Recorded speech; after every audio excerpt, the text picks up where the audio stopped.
Ready হয়ে গিয়েছি আজকে ডে ট্যুরের জন্য। হঠাৎ করে ট্যুর প্ল্যান করা। আব্বু বলল বাসায় এসে চলো নাটোর থেকে ঘুরে আসি। দুপুরে খাওয়া দাওয়া শেষে বের হয়ে গেলাম নাটোরের উদ্দেশ্যে।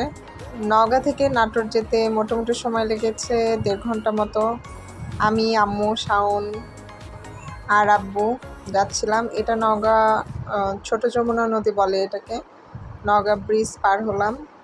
এরপর রানীনগর যেতে যেতে আমরা সুন্দর দৃশ্য উপভোগ করি। এক সাইডে রেল লাইন, তার পাশে রাস্তা দিয়ে আমরা যাচ্ছিলাম। আর শাওনকে বলছিলাম ওই যে দেখ ওই রেল লাইনে আমরা ট্রেনে গ্রামের বাড়িতে যাই যখন কুষ্টিয়ায়, তখন ওই রেল লাইন হয়ে যাই। রানীনগরের রাস্তাটা খুবই সুন্দর লাগছিল। অন্য টাইমে এখানে ধান থাকে, বড় বড় ধান থাকলে দেখতে খুব সুন্দর লাগে। তারপর চলে আসলাম আত্রাই ব্রিজ পার হয়ে খুব বেশি একটা সময় লাগেনি নাটোর পৌঁছাতে। আজকে মেনলি গিয়েছিলাম আমরা পাটুলের উদ্দেশ্যে। নওগাঁতে অনেক গরম ছিল, কিন্তু আত্রাই পার হয়ে দেখলাম যে বৃষ্টি হচ্ছে। এই জায়গাটার নাম সম্ভবত নলডাঙ্গা কি এমনই হবে, আমি সঠিক জানি না। নলডাঙ্গা থেকে কয়েক কিলো ভিতরে গেলে পাটুলকে নাটোরের মিনি কক্সবাজার বলা হয়। কিন্তু দুর্ভাগ্যবশত পাটুলে কোনো পানি নেই, এখনও পানি আসেনি। এই তো এই ওয়াচ টাওয়ার থেকে আমরা দেখলাম দূরে পানি দেখা যাচ্ছে, এখনও খুব বেশি পানি আসেনি। ওখানকার লোকজন বলছিল যে শ্রাবণ মাসের শেষের দিকে আসবেন, তখন অনেক পানি হবে। তারপর চলে গেলাম দই মিষ্টি খেয়ে নিলাম নাটোরের বিখ্যাত সেই কাঁচাগোল্লা।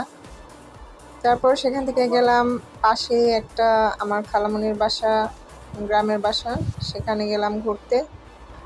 খালামণির বাসার জন্য মিষ্টি নিয়ে নিলাম। এইটা হচ্ছে খালামণিদের বাসা, প্রায় 70-80 বছরের পুরনো। দেখে খুবই ভালো লাগছিল। দোতলা বাসা, অনেক আগের। এই বাড়িটা 1971 সালের আগে করা। তারপর পেয়ে গেলাম আমার মতো ছোট্ট একটা কিউট বাচ্চা ছাগল। এই প্রথম আমি বাচ্চা ছাগল কোলে নিয়েছি। ভাবলাম ছাগলটাকে নিয়ে বাসায় চলে আসি, কিন্তু ছাগলটা আমাকে ছেড়ে পালিয়ে চলে গেল। প্রচণ্ড লাফালাফি করে, দুষ্টু ছাগল। খালামণির বাসায় দেখা করে চলে গেলাম নাটোর উত্তরা গণভবন, কিন্তু আমরা ভেতরে যাইনি, সন্ধ্যা লেগে যাচ্ছিল। আব্বু বলল অন্য আরেকদিন আসবো নাটোরে, সেদিন ভিতরে নিয়ে যাব। আজকে আর যাওয়া হলো না। উত্তরা গণভবন আর রাজবাড়ি আরেকদিন ট্যুর দিব ইনশাল্লাহ। তারপর চলে আসলাম সেই বিখ্যাত শাহগোলায়। এখানে সবাই মটকা চা খাওয়ার জন্য আসে।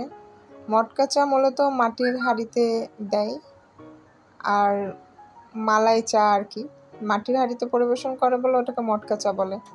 আমি এই তো রেল লাইনে একটু হাঁটাহাঁটি করছিলাম। তারপর রাত হয়ে গেল, আমরা চা খাওয়ার উদ্দেশ্যে গেলাম। শাহগোলার যে মেন স্টেশনটা, সেখানেই মটকা চা পাওয়া যায়। এখানে মটকা চার অনেকগুলো দোকান আছে, যে যেখানে সিরিয়াল পায় সে সেখানে বসে পড়ে।